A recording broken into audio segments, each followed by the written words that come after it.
नमस्कार, आप देख रहे हैं एनबी न्यूज नेशनल। मैं हूं आपके साथ सोनिया। उत्तराखंड के खास बुलेटिन अपनों उत्तराखंड में आपका स्वागत है। मुख्यमंत्री पुष्कर सिंह धामी धान रोपाई की तस्वीरें देश भर में चर्चा का विषय बन गई हैं, लेकिन कांग्रेस ने इसे राहुल की नकल बताया। कांग्रेस का आरोप है कि धामी किसानों की असली पीड़ा से दूर हैं और सिर्फ दिखावा कर रहे हैं। वहीं भाजपा ने सीएम के इस कदम को किसानों को प्रेरित करने वाला बताया। भाजपा ने पलटवार करते हुए कहा कि कांग्रेस खुद दिखावे की राजनीति करती है। सीएम धामी किसान के बेटे हैं और अपने खेत में काम कर रहे हैं, न कि किसी और के खेत में।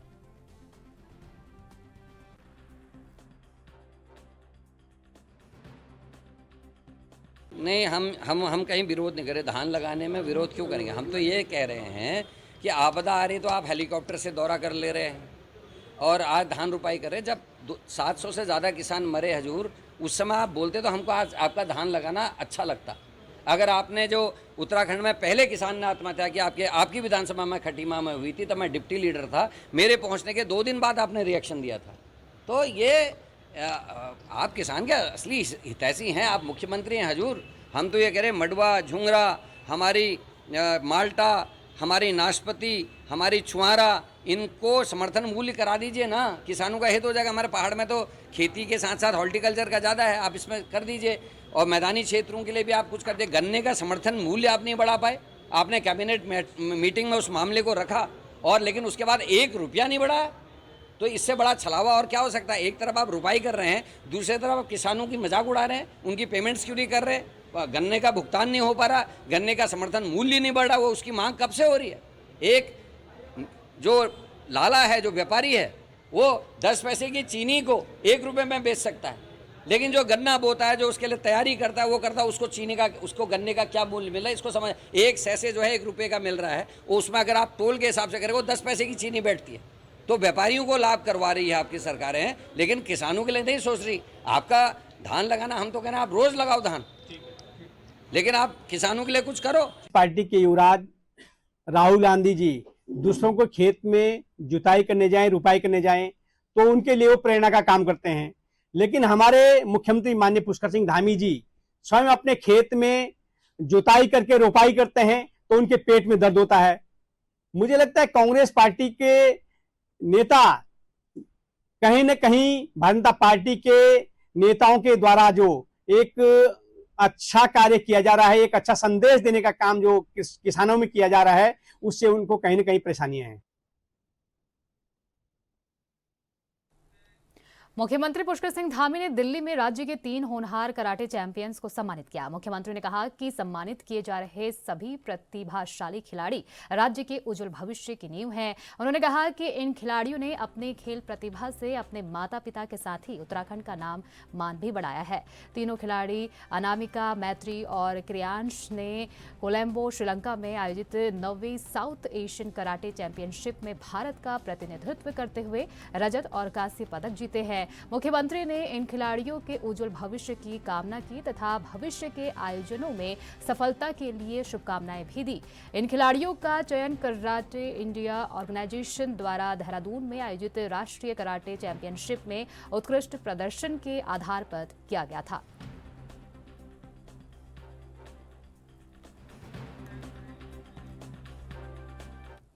उत्तराखंड में लगातार बारिश का कहर जारी है। मौसम विभाग ने फिर से भारी बारिश का अलर्ट जारी कर दिया है।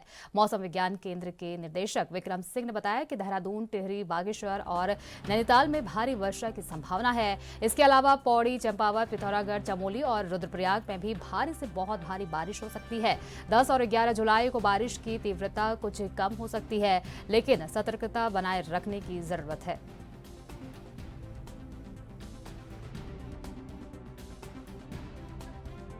रेंज है, वो देहरादून है, टेहरी है, नैनीताल है या बागेश्वर है, इनमें कल भी मिलने की संभावना है। हैवी रेंज जो उनमें डिस्ट्रिक्ट्स में मिलेगी। साथ ही ज़्यादातर जगहों में आज और कल जो है हल्की से मध्यम बारिश वो रहेगी। लेकिन जब आप 10-11 में देख रहे हैं तो एक्टिविटी कम है, हल्की से मध्यम तक की अनेक जगहों तक में रहेगी। एका दुका जो हैवी रेन है नैनीताल है, बागेश्वर में, इसमें थोड़ी संभावना दिखती है। अदरवाइज मैं बोलूँगा कि जो है हल्की से मध्यम बारिश जो परसों चौथे में वो रहेगी ज़्यादातर जगहों में। और उसके बाद 12-13 में जब आप जाते हैं तब थोड़ी वापस एक्टिविटी बढ़नी शुरू होगी और नॉर्मल के आसपास तब जो है एक्टिविटी रहेगी। तो अगर ओवरऑल देखें तो बहुत ज़्यादा भी एक्टिविटी नहीं हो रही है, लेकिन नॉर्मल एक्टिविटी जो है वो इस समय मिल रही है। तो आज और कल भी नॉर्मल एक्टिविटी या थोड़ा एक्टिव की तरफ जा सकते हैं, इसी तरह की संभावना रहेगी।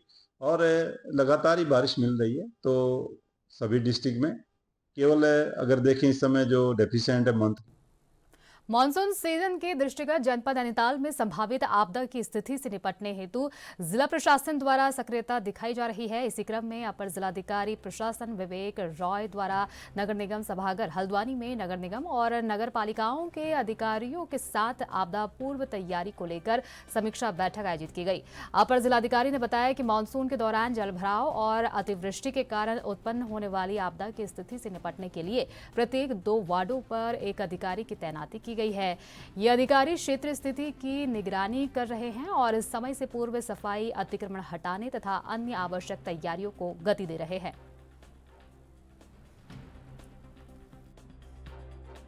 आपने देखा कि आपदा को लेकर के हमारी जिलाधिकारी महोदया ने एक आदेश किया गया था। जनपद के 92 अधिकारियों को हमने ड्यूटी लगाया है। लगभग 2 वार्डों पे जितने भी स्थानीय निकाय हैं हमारे जनपद में, उसके 2 वार्डों पर एक अधिकारी लगा करके क्लोज मॉनिटरिंग कराया गया है कि नालों की, नहरों की और नालियों की क्या स्थिति है। आपदा की स्थिति में, अतिवृष्टि की स्थिति में वो किस तरीके से हमको नुकसान पहुंचा सकता है। तो बड़ी क्लोज मॉनिटरिंग करके हमारे अधिकारियों ने स्थल पर जा करके अपनी रिपोर्ट तैयार की है। जो अनुभव उनको मिला है, स्थानीय लोगों से वार्ता करके वो जो समझ पाए हैं वो हमसे शेयर किए हैं। हमारे नगर निगम ने सक्रियता दिखाई है कि उनके साथ अपने अधिकारियों को, कर्मचारियों को भेजा है, उसके हिसाब से उन्होंने इफेक्टिव कार्रवाई की है। अब जो ये रिपोर्ट आई है उसको हम भेजेंगे सभी स्थानीय निकायों को और उनसे अपेक्षा करेंगे कि अगले 10 दिन के अंदर उस रिपोर्ट के आधार पर प्रभावी सफाई की कार्रवाई, नालों को खोलने की कार्रवाई कर दी जाए। इसके बाद फिर इसी टीम को भेजा जाएगा कि वो जा करके देखे कि उन्होंने जो आकलन किया था उसके अनुरूप कितनी कार्रवाई हुई है। तो इसका परिणाम यह होगा कि हमारा पूरा आपदा का सीजन अच्छा निकल जाएगा। कहीं पे नाले नालियों को चोक होने से किसी प्रकार।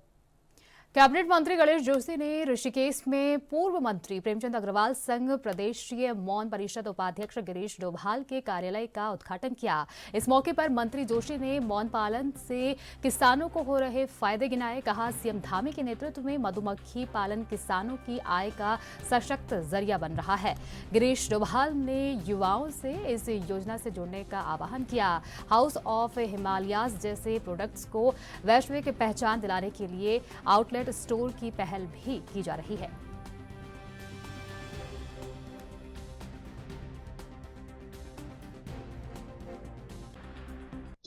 करोड़ किसानों के खाते में डीबीटी के माध्यम से पैसा डालने का काम माननीय प्रधानमंत्री जी ने किया और आज केंद्र की कई योजनाएं प्रदेशों में चल रही है जिसका लाभ हमारे किसान ले रहे हैं और किसान आत्मनिर्भर हो रहा है, मजबूत हो रहा है। आज मौन पालन बोर्ड के हमारे जो राज्य मंत्री हैं, मैं उनके कैंप करने का गठन करने यहाँ पर आया। आज हनी के क्षेत्र में आज 10,000 से अधिक किसान हमारे इससे जुड़े हैं और अपनी आजीविका चला रहे हैं। और यहाँ का जो शहद है, क्योंकि आम लोगों को इसके बारे में मालूम नहीं होता, जैसे हमारा जामुन का शहद है, लीची का शहद है, हमारे जंगलों का शहद है। मुख्यमंत्री पुष्कर सिंह धामी ने दिल्ली स्थित उत्तराखंड निवास परिसर में हाउस ऑफ हिमालयाज के आउटलेट का उद्घाटन किया। ये आउटलेट उत्तराखंड की पारंपरिक धरोहर और जैविक उत्पादों को राष्ट्रीय राजधानी में संगठित रूप में प्रस्तुत करने का एक सशक्त माध्यम बनेगा। इसके माध्यम से न केवल राज्य की समृद्ध लोक संस्कृति को देश के सामने लाया जाएगा, बल्कि स्थानीय उत्पादों को नए बाजार भी प्राप्त होंगे। मुख्यमंत्री ने कहा कि ये पहल राज्य सरकार की उस दृष्टि का परिणाम है जिसका उद्देश्य पर्वतीय अंचलों में उत्पादित प्राकृतिक और हस्त निर्मित वस्तुओं को वैश्विक पहचान दिलाना है।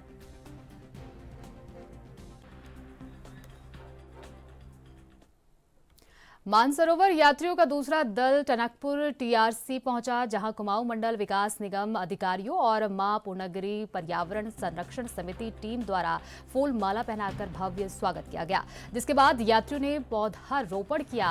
वहीं महिला यात्री ने निशानी के तौर पर एक पेड़ मां के नाम लगाया और देवभूमि को प्लास्टिक मुक्त राज्य और स्वच्छ राज्य बनाने के लिए हर वर्ग को आगे आने का संदेश दिया। इस दौरान कुमाऊं विकास मंडल निगम की ओर से सांस्कृतिक कार्यक्रमों का आयोजन किया गया, जिसमें कैलाश मानसरोवर यात्रियों के समक्ष बच्चों द्वारा कुमाऊनी लोकगीतों और देशभक्ति गीतों पर सुंदर प्रस्तुति दी गई।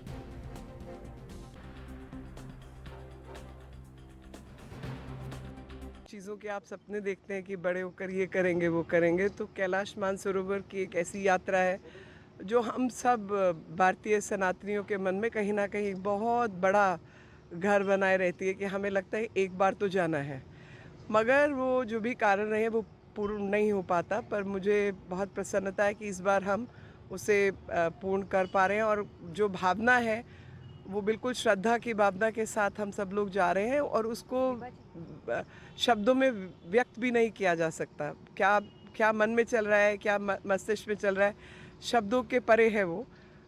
लेकिन ऐसा सुंदर जो पूरा वातावरण है और जिसमें इन बच्चों का खास तौर पे धन्यवाद, उत्तराखंड के सभी मेरे भाई बहन जो स्वागत के लिए भी यहाँ उपस्थित है, आपका आभार, धन्यवाद कि आपकी जो देवभूमि है उस पर हम सब भारतीय लगातार आते रहें और ये जो यात्रा है नितंत। देखिए, जो आदि कैलाश मानसरोवर यात्रा का जो दूसरा दल है वो पर्यटक आवास गृह टनकपुर पर 4:30 बजे यहाँ पर पहुँचा। हमारे द्वारा उनको फूलमाला से स्वागत किया गया और वेलकम ड्रिंक में ब्रॉन्ज का जूस सर्व किया गया। फिर उसके बाद हमने उनको यहाँ पर रंगारंग कार्यक्रम का एक प्रोग्राम रखा जिसमें यात्रियों द्वारा काफ़ी खुशी जताई जा रही है और अभी थोड़ी देर बाद हम उनका डिनर का सर्व करेंगे। और जहाँ तक है सुबह 8:30 से लेकर 9 बजे के समथिंग हम इनका ब्रेकफास्ट करवा के इनको आगे के लिए रवाना करेंगे, जो कि आपका लोहाघाट होते हुए पिथौरागढ़ में इनका लंच का प्रोग्राम रहेगा और धारचूला नाइट स्टे रहेगा। सबसे पहले तो मैं जो दूसरा दल आज आया हुआ है कैलाश मानसरोवर यात्रा के लिए, सभी को मैं बधाइयाँ देना चाहूँगी, जो कि आज कैलाश मानसरोवर यात्रा के लिए सभी लोग कल सुबह जो है रवाना हुए यहाँ से। और सबसे पहले यहाँ पे जो मां पूर्णागिरी पर्यावरण संरक्षण समिति द्वारा यहाँ पर टीम द्वारा ये बच्चों ने हमारे सभी यात्रियों का स्वागत और भव्य स्वागत किया और उसके बाद जो उनका ड्रिंक वगैरह था, मतलब वेलकम ड्रिंक वगैरह था, वो किया उन्होंने। और सभी यात्रियों ने खुशी खुशी अपना बच्चों के साथ सांस्कृतिक कार्यक्रम वगैरह, अभी कुछ बहुत डांस वगैरह, छोलिया डांस किया। और उसके बाद वक्त हो गया एक छोटे से ब्रेक का। ब्रेक के बाद फौरन लौटेंगे, बने रहिए हमारे साथ।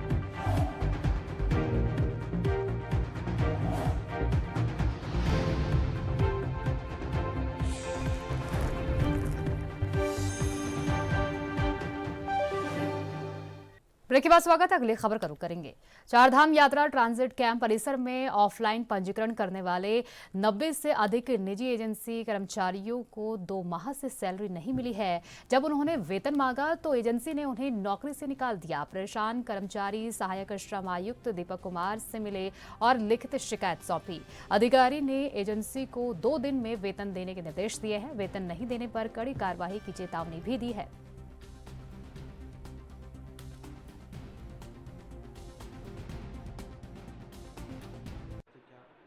दरअसल प्रकरण है कि चारधाम यात्रा में एक मैन पावर एजेंसी है एथिक्स इंफोटेक, जो हमारे यहाँ पे जो शिकायतकर्ता जो बच्चे आए थे तो उन्होंने बताया कि लगभग 90 का स्टाफ है और इनको पिछले 2 महीने से जो है वेतन नहीं दिया गया है। और जब मैंने इनके मैनेजर से बात करी, जो एथिक्स इंफोटेक के ओनर्स हैं, उनसे बात करी तो उन्होंने बताया कि उनको UTDB थे, पर्यटन विकास परिषद से ही इसका अभी बजट नहीं आया है और 2 दिन के अंदर जो है ये वेतन इनको मिल जाएगा अगर बजट जैसे उनका सैंक्शन हो जाता है। तो अभी हमारी जब वार्ता हुई है तो हमने इनमें सख्त निर्देश दिए हैं कि जो भी इसमें काम कर रहे हैं बच्चे, इन सबको जो है मिनिमम वेजेस के अकॉर्डिंग ये भुगतान करेंगे और जो भी इनके देयक हैं वो पूरी तरह से इनको दिए जाएं। अन्यथा की दशा में जो प्रचलित और अद्यतन हमारे श्रम अधिनियम है उसके अनुसार इन पर कार्रवाई की जाएगी। मेरा नाम शिवम कुमार है। मैं लगभग 3 महीने से चारधाम यात्रा पंजीकरण ऑफिस में काम कर रहा था। ठीक है, हम लोगों को अपॉइंट किया गया था रजिस्ट्रेशन डिपार्टमेंट के द्वारा रजिस्ट्रेशन के लिए, और मैं फ़ोन कॉल स्टाफ का हेड हूँ। ठीक है, जितने भी हमारे साथी हैं उनकी लगभग 2 महीने से सैलरी नहीं आ रही है। ठीक है, सभी लोग बहुत परेशान हैं और हम लोगों को कोई एक वाजिब जवाब क्यों नहीं दिया जा रहा है कि हैं उनको कितना वेतन दिया गया? देखिए, अभी लगभग 9,000 10,000 रुपये बताया गया है, कंफर्म किसी को नहीं बताया गया है। कुछ लोग ऐसे हैं जिनको बताया ही नहीं गया है। ठीक है, तो काफ़ी प्रॉब्लम हो रही है। सब लोग जैसे मेरा जो स्टाफ है वो मेरे को बार बार फ़ोन करके पूछ रहा है कि भाई सैलरीज़ कब आ रही हैं, सैलरीज़ कब आ रही है। हमारे जो इंचार्ज हैं उनसे कई बार पूछ चुके हैं, वो अभी तक हमें कोई कंफर्म। अभी मैं फ़िलहाल तो छुट्टी पे हूँ, बाकी लोगों को काम से वो कर दिया गया है, रिलीव कर दिया गया। मेरे को ऐसे एग्जैक्ट नंबर तो नहीं, लगभग 60 से 65 लोग। हाँ, इतने लोग हैं लगभग। हाँ। मुनि के रेती क्षेत्र में कांवड़ यात्रा को लेकर प्रशासन पूरी तरह से सतर्क है। जिलाधिकारी नितिका खंडेलवाल और एसपी आयुष अग्रवाल ने संयुक्त निरीक्षण कर यात्रा की तैयारियों का जायजा लिया। भीड़ प्रबंधन, पार्किंग व्यवस्था और गंगा घाटों पर सुरक्षा को लेकर विशेष ध्यान दिया गया है। सभी घाटों पर नहाने के लिए सेफ्टी चेन लगा दी गई है। जिलाधिकारी ने संबंधित विभागों के साथ बैठक कर तैयारियों की समीक्षा की। एसपी ने बताया कि गंगा घाटों पर एसडीआरएफ और जल पुलिस तैनात रहेगी। साथ ही पूरे कांवड़ क्षेत्र में 500 पुलिसकर्मी सुरक्षा में लगाए जाएंगे।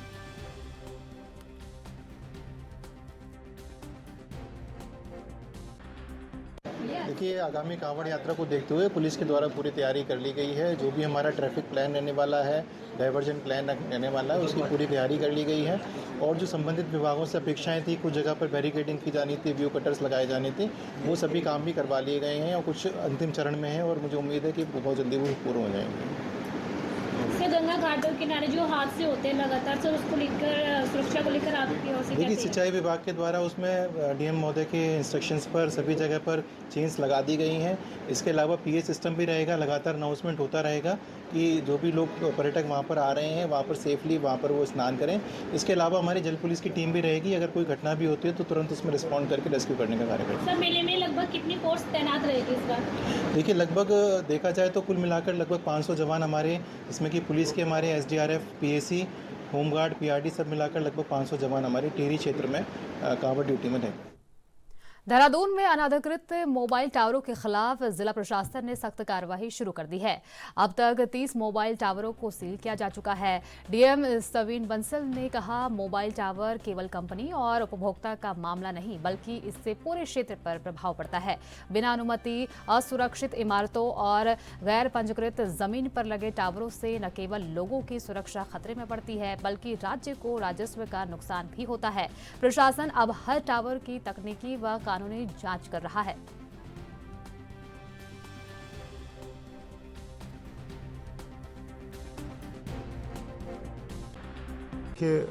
मोबाइल टावर सिर्फ कंपनी और इंटेंडेड कंज्यूमर्स के बीच की ट्रांजैक्शन नहीं है, वो कम्युनिटी एज अ होल को अफेक्ट करती है, स्टेट एज अ होल को अफेक्ट करती है। यदि अनसेफ भवन पे कोई मोबाइल टावर लग रहा है तो वो न सिर्फ उस भवन स्वामी के लिए बल्कि पूरे नेबरहुड के लिए एक हज़ार्ड है।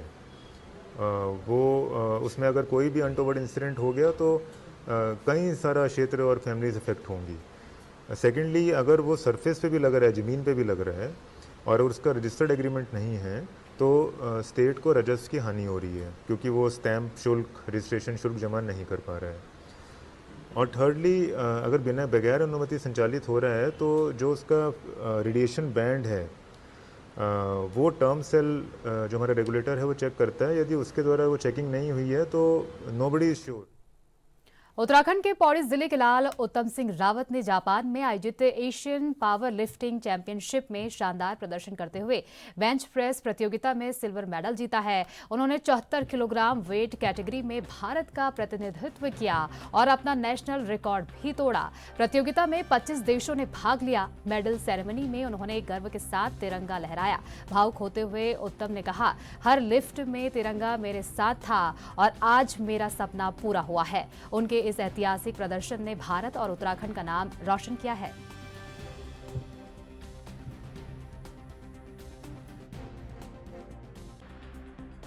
नमस्कार, मेरा नाम उत्तम रावत है। मैं पौड़ी गढ़वाल से हूँ और दिल्ली में मैं रहता हूँ। आज 7 जुलाई को हिमजी जापान में एशियन पावर लिफ्टिंग चैम्पियनशिप का गेम हुआ था, जिसमें मेरे को सिल्वर मेडल मिला है और जिसमें मैं बोलता हूँ कि 22 से ज़्यादा कंट्रियों ने पार्टिसिपेट किया था। Hong Kong, New Zealand, Philippine, Indonesia, China, Iran, south Korea, Australia, Japan, Thailand, India, Malaysia और भी काफ़ी कंट्रीज़ थी, जिसमें मैं स्पेशल थैंक बोलता हूँ मैं अपने power lifting coach mister Mahesh ji को, जो मेरे छोटे चाचा जी भी हैं। हमने बचपन से उनको काफ़ी देखा गेम करते हुए, जिन्होंने अपनी लाइफ में वर्ल्ड चैम्पियनशिप में काफ़ी रिकॉर्ड होल्डर बनाए। इंडिया में वो रिकॉर्ड होल्डर रहे अपने टाइम पे और वो पावर लिफ्टिंग से जुड़े हुए हैं 25 साल से ज़्यादा। दूसरे मेरे कोच हैं मेरे ट्रांसफॉर्मेशन कोच मेरे बड़े भाई जसवंत रावत जी, जिन्होंने मेरा वेट 95 से 74 kg किया और लास्ट 2 साल पहले मैं 95 का था। 2 साल की जर्नी में उन्होंने मेरा ट्रांसफॉर्मेशन जो किया, उसके बाद मैंने प्रैक्टिस और सारा वर्कआउट अपने चाचा जी के साथ किया पावर लिफ्टिंग का, जिसमें मैं लास्ट ईयर दिल्ली में स्टेट चैम्पियन बना। स्टेट चैम्पियन बनने के बाद मैं गोवा में नेशनल गेम खेला। नेशनल गेम खेलने के बाद फिर मैं इंटरनेशनल के लिए सिलेक्ट हुआ। And special thanks to all my colleagues, my family, my coaches, Mahesh ji, चाचा जी, जसवंत भाई, मेरी फैमिली, मेरी वाइफ श्रुति और मेरी डॉटर व्याख्या रावत को, जिसने मेरे को एक टास्क दिया था कि मेडल लेके ही आना घर में। And thank you all for your support. Thank you. Haldwani में महंगाई और सरकारी नीतियों के खिलाफ मंगलवार को भारत बंद का जोरदार असर देखने को मिला। विभिन्न ट्रेड यूनियनों और संगठनों के आह्वान पर बैंक कर्मचारी, शिक्षक, आंगनबाड़ी कार्यकर्ता और मजदूर सड़कों पर उतरे और सरकार के खिलाफ जमकर नारेबाजी की। प्रदर्शनकारियों ने केंद्र सरकार की श्रमिक विरोधी नीतियों, बढ़ती महंगाई, बेरोजगारी और निजीकरण का विरोध किया। हड़ताल के कारण कुछ बैंकों और स्कूलों में कामकाज प्रभावित रहा। वहीं बाजारों में भी आंशिक बंद देखी गई। यूनियन नेता ने चेतावनी दी कि अगर सरकार ने उनकी मांगों पर ध्यान नहीं दिया तो आंदोलन और तेज किया जाएगा।